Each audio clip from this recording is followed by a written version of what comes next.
महाराष्ट्र के नासिक के पंचवटी में गोदावरी जी के तट पर अपने हाथों से कुटिया बना के भगवान पंचवटी में रहने लगे। एक दिन शूर्पणखा पहुंची पंचवटी। शूर्पणखा को जानते हैं? कौन थी? रावण की बहन थी। शूर्पणखा रावण की बहिनी, दुष्ट हृदय दारुण जस अहिनी। पंचवटी सो गई एक बारा, देख बिकल भई जुगल कुमारा। जैसे पंचवटी गई उसने राम लक्ष्मण जी को दूर से देखा। भगवान का रूप देखते मोहित हो गई। थी राक्षसी, लेकिन नकली माया का रूप सुंदर धारण करके भगवान के पास गई और जाकर बोली, 3 लोग 14 भुवन घूम करके यहां पर आई हूं। एक बात बोलूं, मैं कहती हूं 3 लोग 14 भुवन में तुम सम पुरुष नमो सम नारी, तुम सम पुरुष नमो सम नारी। यह संजोग विधि रचा विचारी, यह संजोग विधि रचा विचारी। मम अनुरूप पुरुष जग माही, मम अनुरूप पुरुष जग माही। देखे खोज लोक तिहु नाही, देखे खोज लोक तिहु नाही। ताते अब लगी रहूं कुंवारे, ताते अब लगी रही कुमारी। मन माना कछु तुम ही निहारी, मन माना कछ तुम ही निहारी, मन माना कछु तुम ही निहारी। मन माना कछ तुम ही निहारी। शूर्पणखा उसका नाम क्यों था मालूम है आप लोग को? हम कहेंगे नहीं, बहुत लोग को बुरा लग जाएगा। कहो, इसलिए कहो, नहीं कहना है ना, ना कहना कि नहीं कह, ढेर लोग खिसिया जाए उसका। हाँ हाँ, शूर्पणखा रावण की बहन राम जी को देखकर नकली चेहरा बनाकर जाकर बोली, 3 लोग 14 भुवन घूम घूम कर आई हूं। न तुम्हारे इतना सुंदर कोई पुरुष दिखाई पड़ा, न कहीं भी मेरी इतनी सुंदर स्त्री मिली है। आज हम तुम आमने सामने आए हैं, आए नहीं हैं, लाए गए हैं। किसने लाया है? ब्रह्मा जी चाहते हम तुम आमने सामने आए। मैं अपने लिए दूल्हा ढूंढ रही हूं घूम घूम के, ऐसा कोई नहीं मिला जहां मेरा मन जाके मान जाए। लेकिन जब से तुमको देखी हूं मेरा मन थोड़ा सा मान गया है। 100% तो तुम भी मेरे लायक नहीं हो, लेकिन कोई बात नहीं है, I will adjust with you. हम काम चला लेंगे। राम जी सुनने तो सोचने लगे कि जो लड़की अपने लिए घूम के दुल्हा ढूंढ रही है वो कितना बढ़िया घर से आई है, अपने बारे में तो खुदे बताई है ये। कह रही है कि हमको देखकर थोड़ा सा मन माना है, यानी हमसे सुंदर मिली तो भाग जाई। मन माना कछु तुम ही निहारी कह रही है। तो भगवान बोले, अभी प्रैक्टिकल करके देखूं भागत या कि नहीं भागत। तो भगवान देखे भी नहीं उसको, सीता मैया की ओर देखते रहे। बोले, हमको क्या देखी हो? तनी होने जा पंडाल के होने, अहि कुमार मोर लघु भ्राता। हमारा छोटा भाई है, कुंवारा है अभी, एक बार उनको देखो तब पता चली। अच्छा आप बताओ, लक्ष्मण जी कुंवारे हैं का? तो राम जी कहे कह रहे कि अहि कुंवार मोर लघु भ्राता।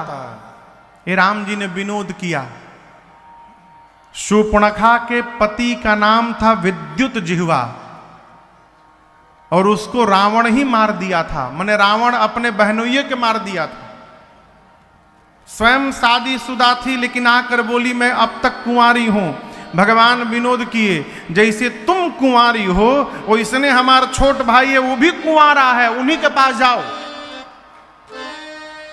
जैसे लक्ष्मण जी के पास पहुंची, लक्ष्मण भैया दूर से देख लिए, ये तो रावण की बहन शूर्पणखा है। वो गई जाकर वही पेन ड्राइव वहां भी चालू कर दी। 3 लोग 14 भुवन में घूम घूम कर आई हूं, कोई नहीं मिला हमारे तुम्हारे इतना सुंदर, हम तुम मिले हैं। ब्रह्मा जी चाहते हम लोग मिले, हम लोग शादी कर लें, शादी कर लो मेरे साथ। लक्ष्मण जी बोले, रुक जा, हमके चिन्हत रू, हम के हैं? तो बोली कि वहां जो बैठे हैं उधर, वो बोले हैं आप कुमार हैं। लक्ष्मण जी बोले, कुमार नहीं, हम खाली मारत हैं बस। भैया कहत है हम मारत हैं। अच्छा ये बताओ क्यों शादी करोगी? बोली हमको रानी बनना है। लक्ष्मण जी पहले बोले पहले हमार परिचय सुन लो। सुंदरी सुन मैं उनकर दासा,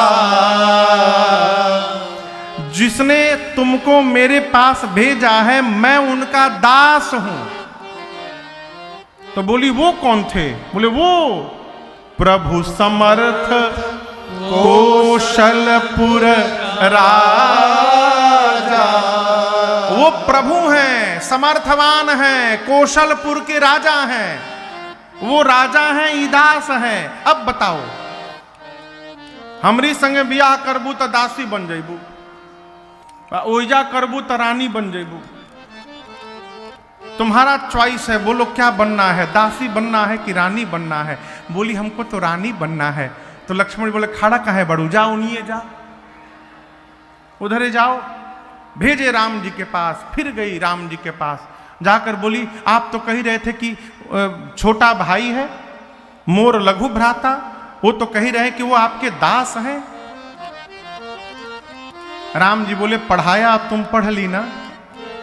अरे दास नहीं है, लखनपुरी का सारा डिपार्टमेंट उसी के पास है। लखनपुरी समझते हैं? लखनपुरी अभी जो नखलऊ ने लखनऊ, वहां हरदोई में लखनऊ नहीं बोलते, नकलऊ बोलते हैं, हरदोई। अभी जो लखनऊ है उसका नाम पहले लखनपुरी था। तो मुगल सराय पंडित दीनदयाल उपाध्याय हो ही गया, हो गया ना। फैजाबाद अयोध्या हो ही गया, अयोध्या कैंट के धाम अयोध्या। अच्छा देखा लखनऊ कहिया ले रहत है।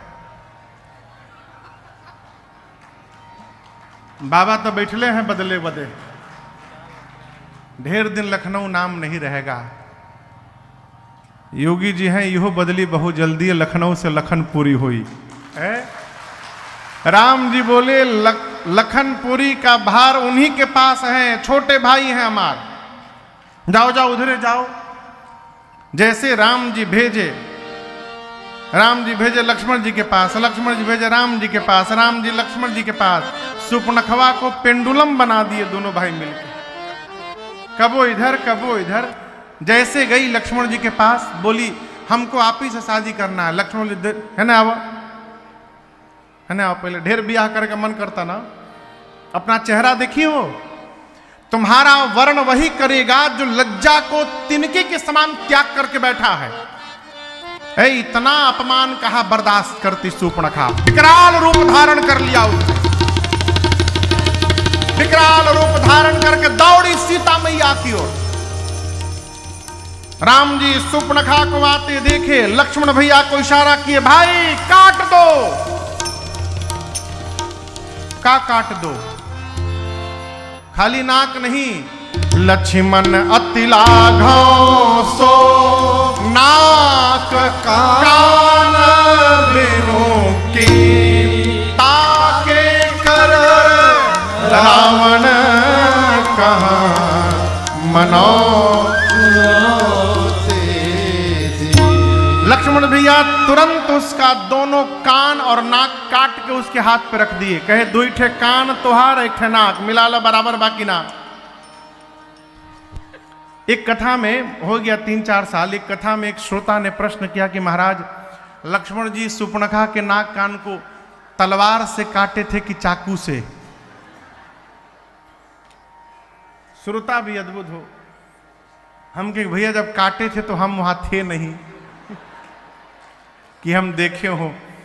गोस्वामी जी बस लिखे काटे हैं। अब लक्ष्मण जी चाकू से रेत के काटे कि तलवार से भांज के काटे कि तीर चला के काटे, लक्ष्मण जी जाने, अजय के कटाई बाबू जाने। आप केवल इतना मान के रखिए कि उसके नाक कान को काट दिया। कान क्यों कटवाया?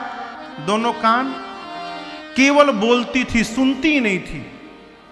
राम जी सोचे जब सुनने का काम ही नहीं इसके पास, तो ये टोपा नियर कान लेके क्यों घूम रही है, काटो कान इसका। नाक क्यों क्यों कटवाई, आकर बोली कि 3 लोक में मेरे से सुंदर कोई है ही नहीं। भगवान बोले तुरंत नाक काट के इसको कुरूप बनाओ। हाँ। देखिए कुल ही सुंदरता नकिए पर है, नाक जैसे डिस्टर्ब हुआ पूरी सुंदरता बिगड़ जाएगी। चेहरा कितनो गोर हो, नकिए चापूट हो जाए, नकिया टेढ़ हो जाए, नकिया उठ जाए, पूरी सुंदरता चली जाती है। मूर्तिकार जब मूर्ति बनाता है तो चेला लोग सब बना लेते हैं, लेकिन जब आंख और नाक बनाने की बारी आती है तो जो मुख्य गुरु जी होते हैं वही जाकर के बनाते हैं। नाक सुंदरता का मूल है। कहते हैं ना कि लड़की देख कर आए शादी ब्याह के लिए तो घर वाले लोग पूछे कहा हो लड़कियां के नाक नक्शा सब ठीक ठाक है ना, चेहरा के नक्शा नहीं पूछल जाते, नाक के नक्शा। भगवान ने इशारा किया, लक्ष्मण जी ने शूर्पणखा का नाक कान काटा, हाथ पे रखा और कहा रावण को देकर कहना लक्ष्मण ने चुनौती भेजी है।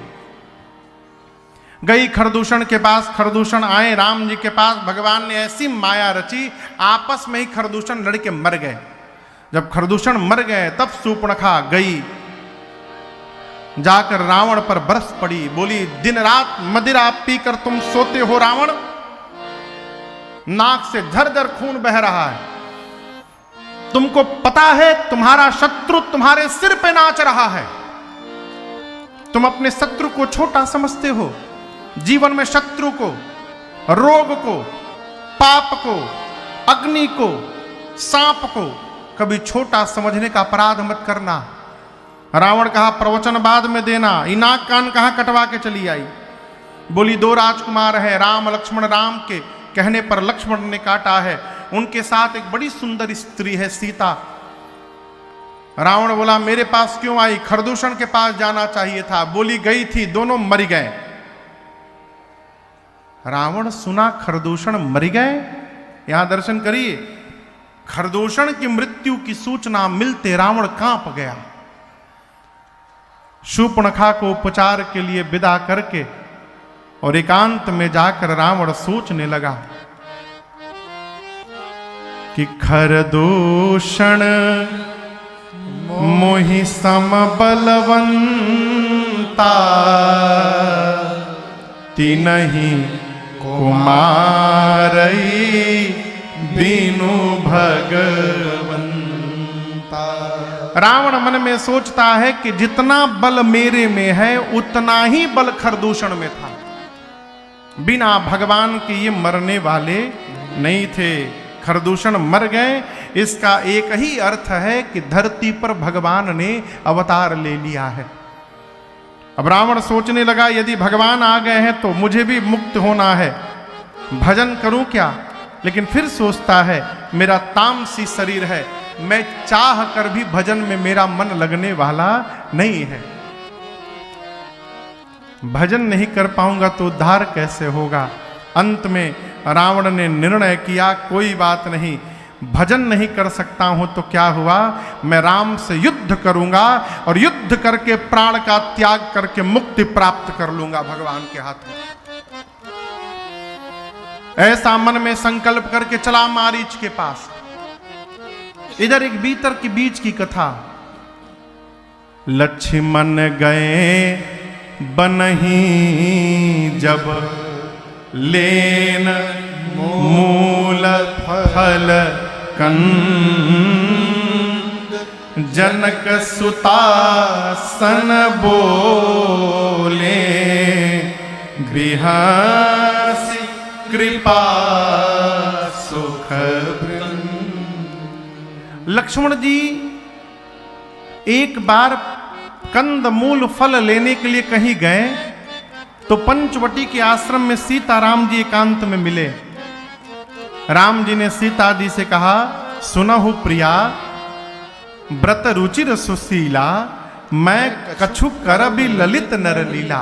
अब मैं लीला प्रारंभ करना चाहता हूं। राम जी और सीता जी आपस में मंत्रणा करने लगे। राम जी ने कहा सीता जी मैं रावण को यहां मारने आया हूं, परंतु रावण ने अब तक मेरे प्रति कोई अपराध नहीं किया। देखिए, कोई आदमी कितना भी बुरा हो, जब तक वो आपके खिलाफ कोई गलत कार्य न करे तब तक आप कैसे मारेंगे? प्रश्न है ना। राम जी बोल रहे हैं कि रावण ने अब तक मेरे प्रति कोई अपराध नहीं किया, इसलिए मैं उसको मार नहीं पा रहा हूं। मैं चाहता हूं वो अपराध करे जिससे मुझे उसे मारने का कारण मिल जाए। मां ने कहा, प्रभु फिर आज्ञा। भैया आ गए का हो? जय हो, जय हो, जय हो, जय हो, जय हो। स्वागतम। बाबू डॉक्टर उदेश्वर सिंह जी रहते तो लंदन में हैं, लेकिन अभी किसी काम से गांव पर भैया आए हुए हैं, तो कथा में अभी ऋषिकेश से भगे भगे आए हैं। बहुत बहुत स्वागत आपका। जय जय।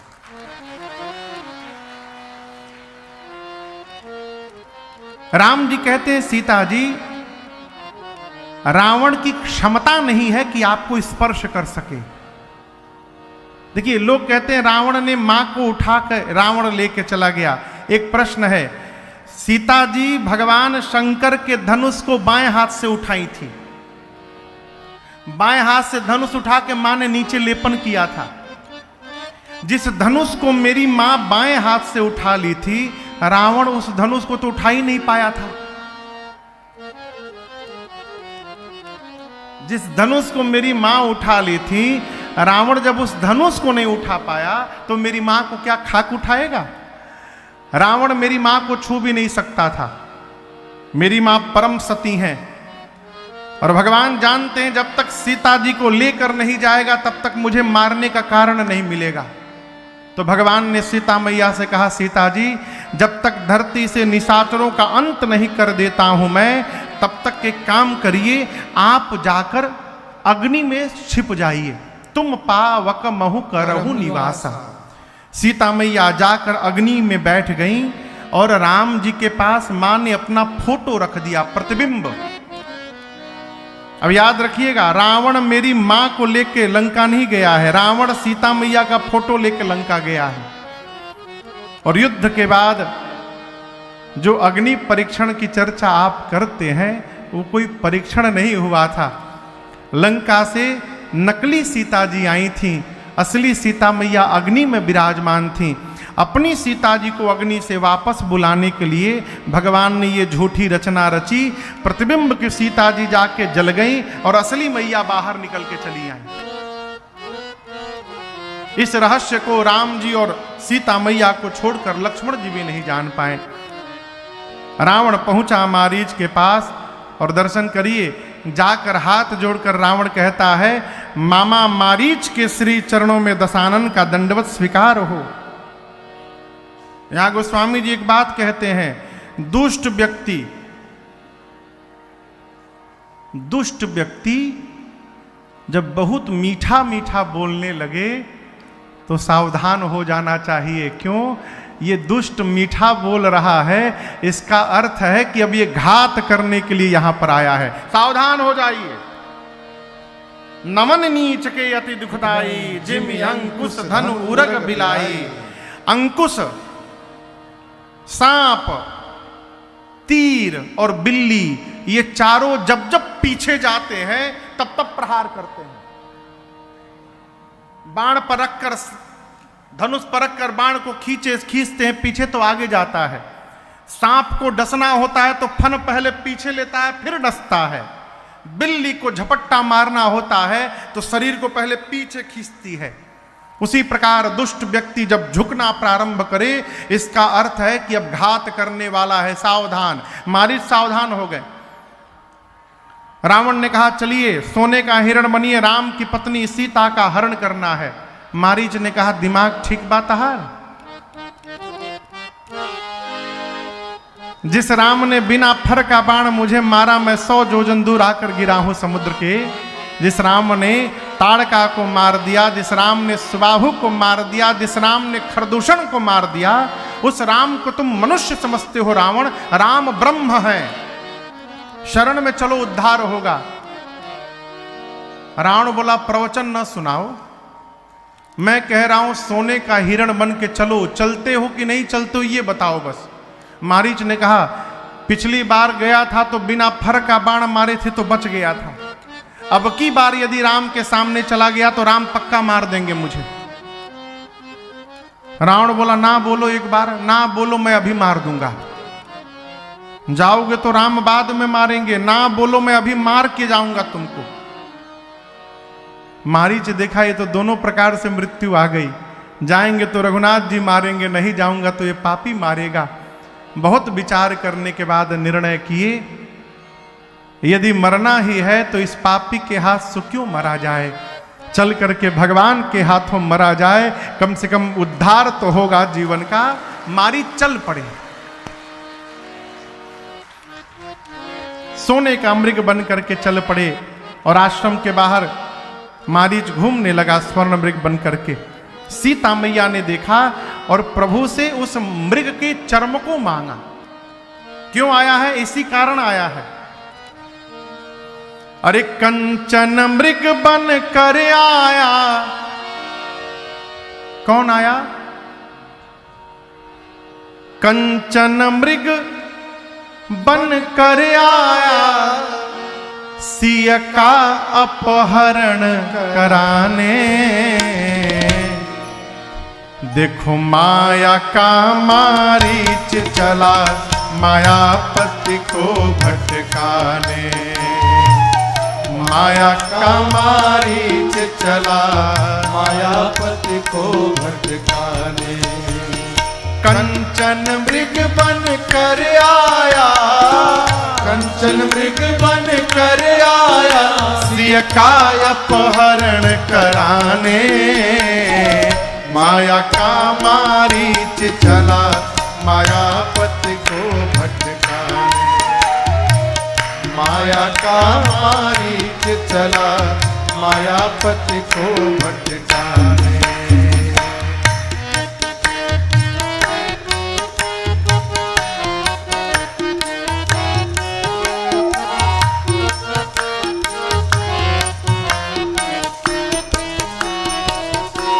हम लोग कहीं जाते हैं बाहर घूमने के लिए तो वहां से कोई चिन्ह लेके आते हैं, उसको क्या कहते हैं भैया? सुवेनियर कहते हैं।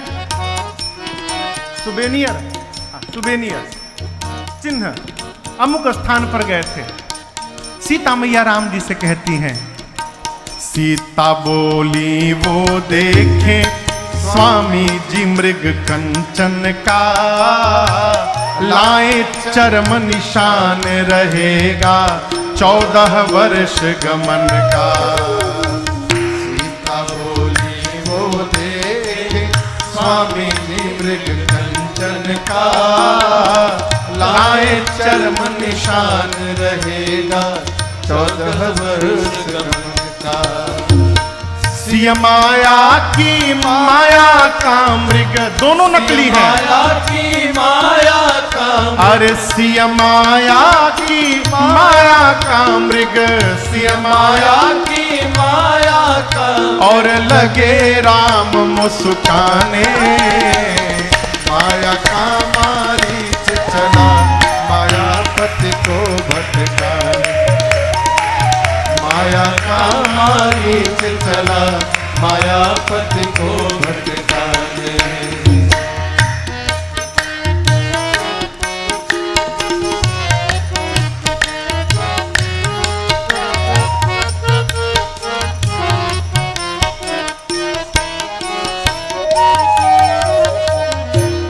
कल्पना करिए यदि वो हिरण स्वर्ण का न दिखाई दिया होता तो सीता मैया उसके चर्म को न मांगती। साधक कहता है ये जो सोना है ना, यही असली माया है। अब बुरा न मानिएगा, इसी माया ने सबको फंसाया है। इस माया के आगे चेला गुरु जी को नहीं पूछ रहा है, बेटा बाप को नहीं देख रहा है। इस माया के आगे सोना होना चाहिए, लेकिन सोना इतना ना हो जाए जीवन से रात का सोना समाप्त हो जाए। साधक कहता है माया सोना है इसके आगे यह जगत खिलौना, कितने लोगों को जीवन भर सोने दिया न सोना। माया सोना है इसके आगे यह जगत खिलौना, कितने लोगों को जीवन में सोने दिया न सोना। राम चले सोने के पीछे, राम चले सोने के पीछे, हम सबको समझाने। माया का मारीच चला मायापति को भटकाने।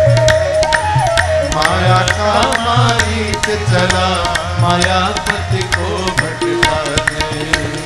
कंचन मृग बन कर आया, कंचन मृग बन कर आया, सिया का अपहरण कराने। माया का मारीच चला मायापति को भटकाने। माया का मारीच चला मायापति को भटकाने। माया का मारीच चला मायापति को भटकाने।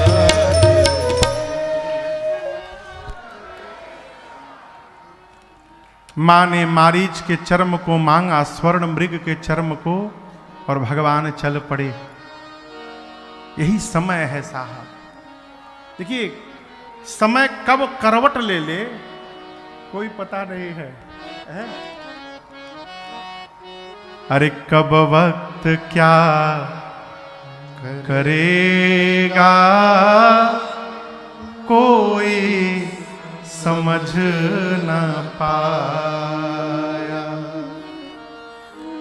देखा सिया ने वन में एक कंचन मृगा है आया, कब वक्त क्या करेगा कोई समझ न पाया। माया की स्वयं सीता, माया का ये हिरण है। मारीच वध के आगे वैदेही का हरण है। ये सोच कर हिरण को, ये सोच कर हिरण को श्री राम ने गिराया, कब वक्त क्या करेगा कोई समझ न पाया। मारीच मरते मरते श्री राम शब्द बोला और कहा, करना क्षमा हे राघव, यह मुक्ति का था चोला। प्रभु ये मैं हिरण नहीं बना हूं, मैंने हिरण का चोला नहीं पहना था प्रभु, आज इस मारीच ने अपने मुक्ति का चोला पहना था। यदि मैं हिरण का चोला ना पहनता तो आज आप मुझे मुक्त करने ना आते। प्रभु ये मुक्ति का चोला था मेरे लिए। भगवान ने मारीच को अपने धाम विदा किया और ये सुनकर राही खुशी है प्रभु ने निज धाम को पठाया, कब वक्त क्या करेगा कोई समझ बहुत दूर जाकर भगवान ने मारीच को बाण मारा। बाण लगते मारीच के मुख से अनायास निकला, हे लक्ष्मण। जोर से लक्ष्मण बोला और पाछे सुमिरेसी मन महु रामा, पीछे से मन में राम शब्द बोलकर और मारीच ने अपने प्राण का त्याग कर दिया। आप दर्शन करिए, बड़े बड़े महात्माओं के मुख से मरते समय राम नहीं निकलत है सरकार। अब मारीच के मुख से राम शब्द निकला। भगवान ने अपने धाम विदा किया। यहां हाँ लक्ष्मण की आवाज सीता जी लक्ष्मण जी सुने। सीता मैया ने बरबस लक्ष्मण जी को राम जी के पास भेजा। और आप सब जानते हैं रावण आया है सन्यासी का रूप धारण करके और मेरी मां का हरण करके ले गया है।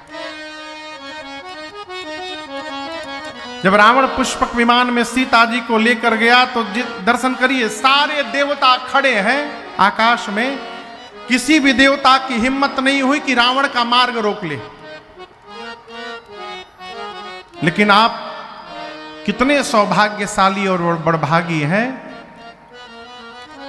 हम उस देश में रहते हैं जिस देश का एक पक्षी जिस कार्य को देवता नहीं कर पाए, उस कार्य को इस भारत मिट्टी का एक पक्षी ने करके दिखा दिया। गीधराज जटायु जी महाराज। आपको पता है जटायु जी जिस समय रावण के चुनौती दी उस समय उनकी उम्र कितनी थी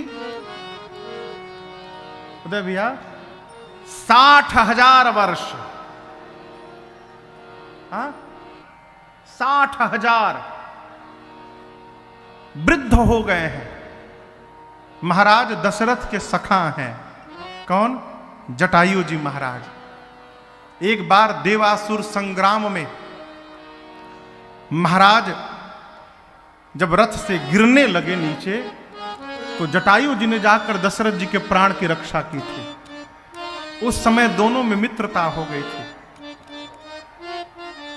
जब दशरथ जी ने पूछा कि मित्र मैं आपके लिए क्या कर सकता हूं, जटायु जी बोले मेरे पास संतान नहीं है। दशरथ जी बोले पहली संतान को पुत्र को मैं आपको सौंपूंगा।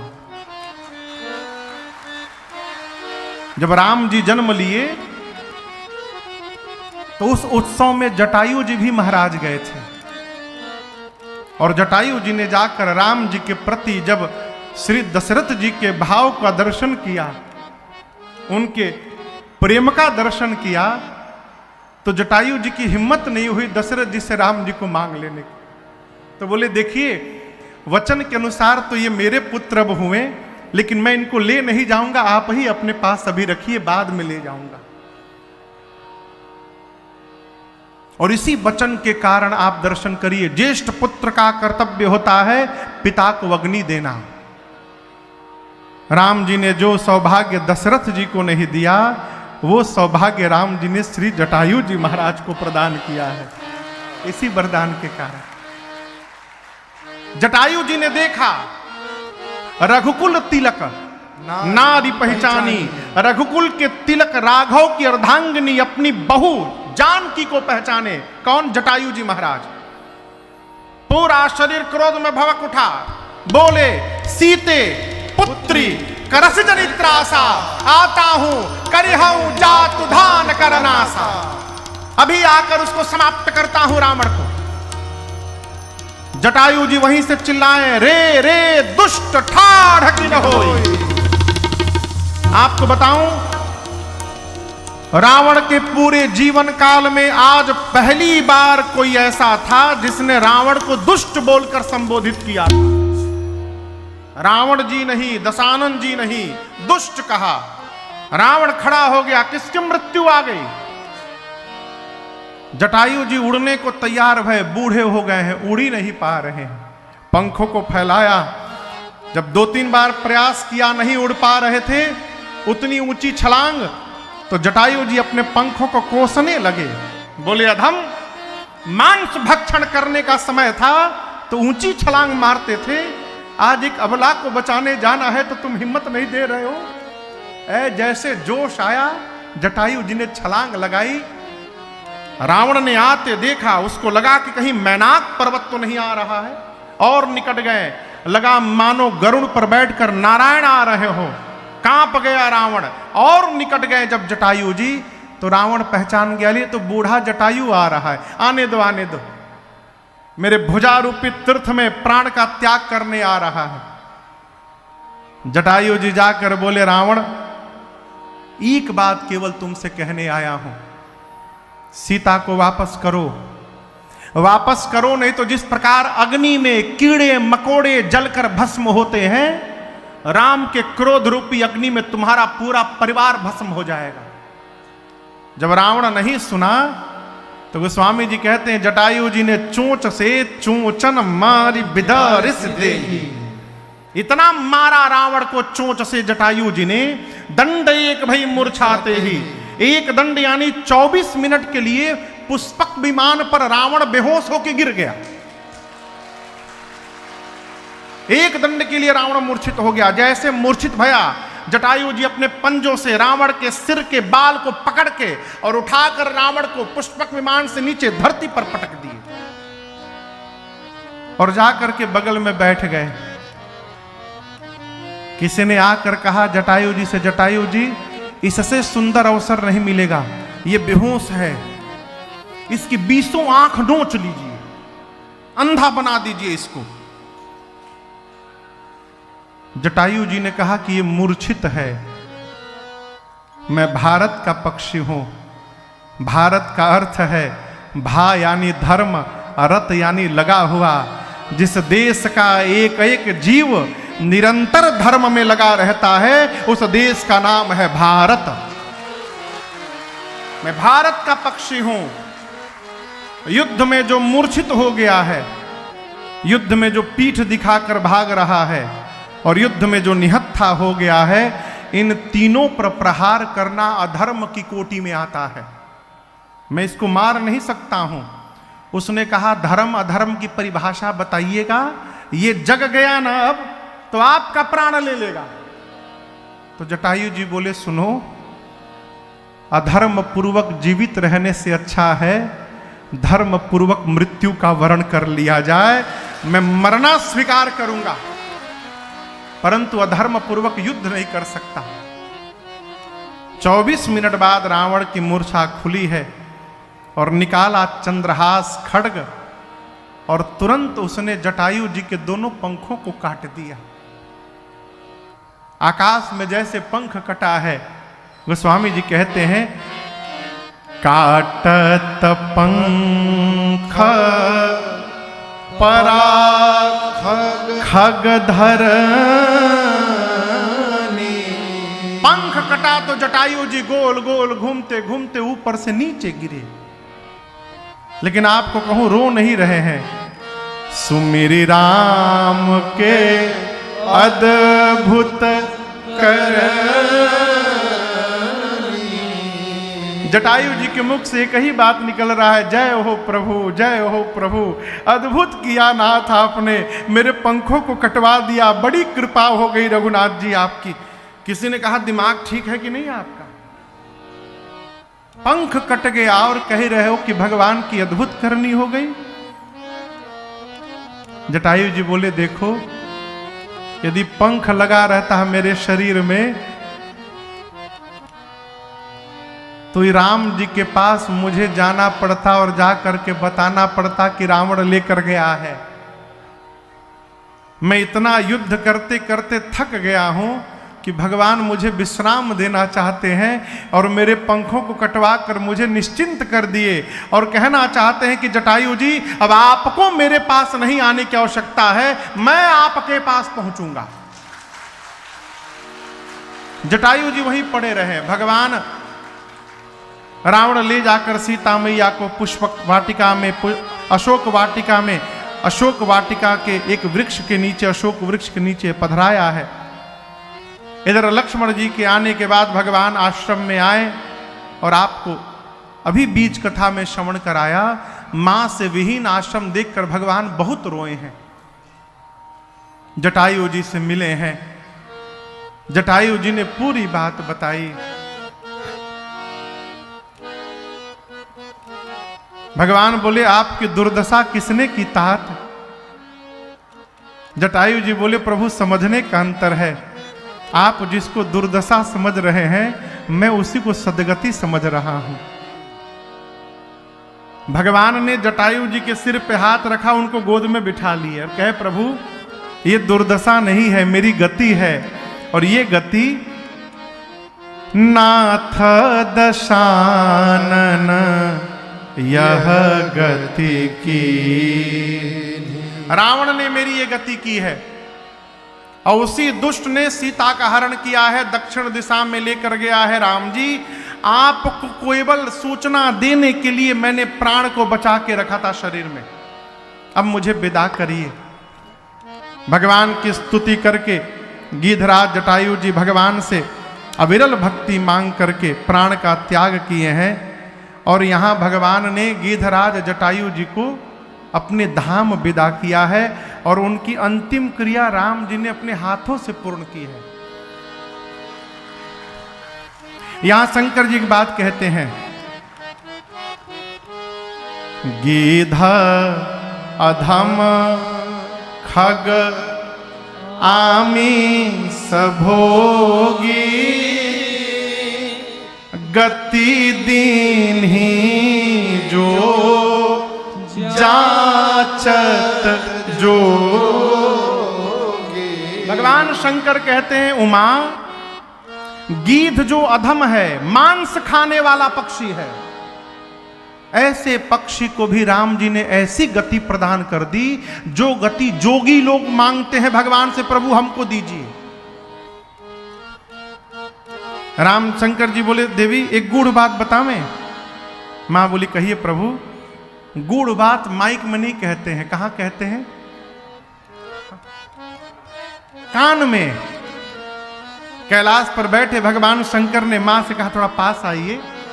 मां पास आई तो बाबा बोले देवी सुनहु उमा ते लोग अभागी हरि तजी होहि विषय अनुरागी।